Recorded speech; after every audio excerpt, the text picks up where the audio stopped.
جو لوگ جمعہ کے یا رمضان میں فوت ہو رہے ہیں کیا ان سے قبر میں سوال؟ یہ ضعیف روایتیں ملتی ہیں جمعہ اور رمضان کے بارے میں، لیکن وہ قرآن و سنت کے اصول میں بیٹھتی کوئی نہیں ہے۔ حساب تو بہرحال ہونا ہی ہے، حساب کے بعد ہی یعنی ہر شخص کو قبر میں آزمایا جانا ہے، سیدھی سی بات ہے۔ کیونکہ اکثر ہمارے یہاں یہ بڑی باتیں ہوتی ہیں لوگوں کے، بڑا خوش نصیب تھا جمعے کو مار گیا یا رمضان۔ خوش نصیبی تو میرے بھائی اگر یہ ہے تو بخاری مسلم میں حدیث ہے، نبی علیہ السلام کا ایک غلام تھا مدعم، اتنا خوش نصیب تھا کہ خیبر کے موقع پہ اسے نامعلوم تیر لگا، شہید ہو گیا۔ صحابہ نے کہا کتنا خوش نصیب تھا، آپ صلی اللہ علیہ وسلم کا کجاوا کستا ہے سواری میں اور آپ کو وضو کرواتا ہے سب کچھ۔ آپ فرمایا تم اسے خوش نصیب کہہ رہے ہو، اور اس نے بیت المال میں سے ایک چادر چوری کی تھی جو مرتے ہی آگ کی اس کے اوپر ڈال دی گئی ہے۔ خوش نصیبی کا فیصلہ سب سے بڑا تو صحابہ کرام نے جس کے بارے میں کیا وہ تو نکلا جعلی، تو تواڈے میرے فیصلے کتنے اصلی نکل سکتے ہیں؟ صحابہ کرام نے بڑا صحیح فیصلہ کیا کہ بھئی حضور کا خادم ہے، کلمہ گو ہے، مسلمان سب کچھ ہے۔ وہ تو مسئلہ ہی کچھ اور نکل آیا، وہ تو عذاب میں تھا، اس کو تو اللہ تعالیٰ نے نہیں لحاظ کیا کہ یہ خادم رسول ہے تو چھوڑ دیا جائے۔ تو اس طرح کی باتیں جو ہے نا مطلب یہ بنی ہوئی ہیں، لوگوں کو دین کی خبر نہیں ہے۔ میرے بھائی اگر کوئی خانہ کعبہ شریف میں طواف کعبہ کرتا ہوا بھی مر جائے، وہ اپنے مال کے مطابق اٹھایا جائے گا۔ اس کی یہ چیز اس کے اعمال کی مطلب وہ اگر یہ چیز ہو تو نبی علیہ السلام کئی بار مقروض کا جنازہ لایا گیا، بخاری مسلم میں حدیث ہے، آپ نے فرمایا میں نہیں پڑھتا، قرض ادا کرو اس کا۔ حالانکہ یہ بھی ہم کہتے ہیں جی حضور کے پڑھنے سے ویسے ہی معاف ہو جانا ہے، نہیں، چاہے آپ علیہ السلام بھی جنازہ پڑھ دیتے قرض تو نہیں معاف ہونا۔ یہ لوگوں نے خود سے ہی دین بنایا ہوا ہے، یہ دین کا مزاج ہی نہیں ہے۔ اسی لیے میں کہتا ہوں کہ لوگوں نے دین کا مزاج سمجھا ہی نہیں ہے، دین میں یہ چیزیں نہیں ہیں جو لوگوں نے سمجھی ہوئی۔ ادھر تو میرے بھائی ننگی تلوار ہے۔ سعد ابن ابی وقاص جب جنگ قادسیہ کے لیے گئے، سیدنا عمر نے خط لکھا اور کہا سعد اس پہ نہ کرنا کہ اللہ کے نبی کے ماموں ہو، یہ نبی علیہ السلام کے ننہال کے خاندان سے، اللہ کا کوئی رشتہ دار نہیں ہے۔ ان کا نبی علیہ السلام نے رشتہ داری ہے پر اللہ نہ کسی کی رشتہ داری نہیں ہے۔ اللہ تعالیٰ نے مال کے مطابق اٹھانا ہے، اینکی پھینکی کی پکڑا جائے گا، بھئی اللہ کا کوئی رشتہ دار نہیں ہے۔ بخاری مسلم میں حدیث ہے میری بیٹی فاطمہ میرے مال میں سے جو لینا ہے لے لے، اگر اللہ نے پکڑ لیا میں تجھے چھڑا نہیں سکوں گا۔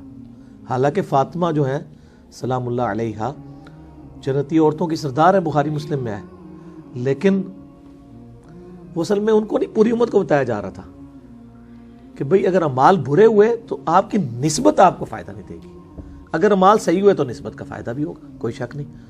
اگر اعمال صحیح ہیں تو نسبت کا فائدہ یہ ہے کہ امت محمدیہ صلی اللہ علیہ وآلہ وسلم اگلی امتوں سے پہلے جنت میں جائے گی۔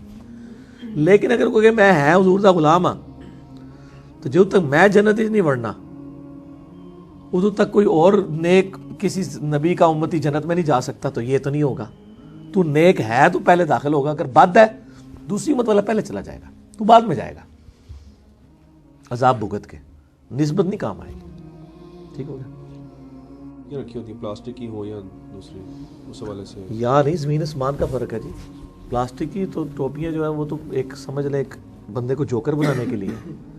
اب اتنی دفعہ اس چیز کو ہائی لائٹ کیا گیا کہ اب لوگوں نے مسجد میں اچھی والی ٹوپیاں رکھنی شروع کر دی ہیں، وہ تبلیغی جماعت والی سخت والی وائٹ۔ یہ ہے کہ وہ کچھ عرصے بعد کوئی ایک دو بیچ میں سے چوری بھی ہو جاتی ہیں، تو وہ والی ٹوپیاں اگر مسجد میں رکھی ہوئی ہیں تو بہت اچھی بات ہے۔ انڈونیشیا ملیشیا کے اندر تو ایون انہوں نے مسجد میں تہمد رکھی ہوئی ہیں، باہر سے لوگ آتے ہیں تہمد باندھ کے نماز پڑھتے ہیں۔ عورتوں والی سائڈ پہ بھی انہوں نے تہمدیں رکھی ہوئی ہیں، اسکرٹس میں عورتیں آ رہی ہیں تہمد باندھ کے نماز پڑھتی ہیں، پورا پورا برقع رکھا ہوا ہے پہننے کے لیے۔ تو اس طرح لوگوں اگر فیسیلیٹیٹ کیا ہوا ہے کسی نے تو اس میں مطلب اچھی بات ہے۔ یہ بدعت میں تو نہیں آئیں گی چیزیں، یہ نہیں بدعت نہیں آئیں گی، کیوں بدعت آئیں گی؟ یہ فیسیلیٹیٹ آپ نے کیا نا۔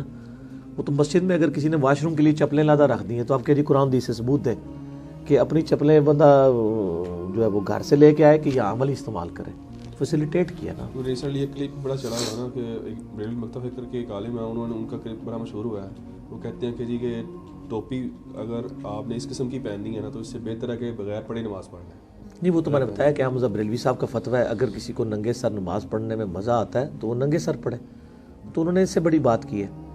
لیکن یہ کوئی دین کی خدمت نہیں ہو رہی ہے، لوگوں کو سنت کی ترغیب دلانی چاہیے بجائے کہ ٹوپی دے اندر ہی پوری مصیبت ڈال دی ہے۔ ٹوپی نہ پہننے والے جو ہیں وہ ٹوپی کے دشمن بنے ہوئے ہیں، ٹوپی پہننے والے جو ہیں لوگوں کو زبردستی پہنانے پہ تلے ہوئے ہیں، دونوں ایکسٹریم کے اوپر ہیں۔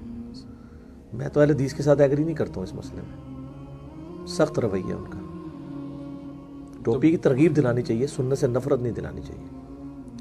تبلیغی جماعت کے ساتھ چلے پر جانا اور مساجد وغیرہ میں کوئی مسئلہ نہیں. دیکھیں یہ جو درس نظامی کے کورس بھی ہیں کوئی بدعت تو نہیں ہے نا.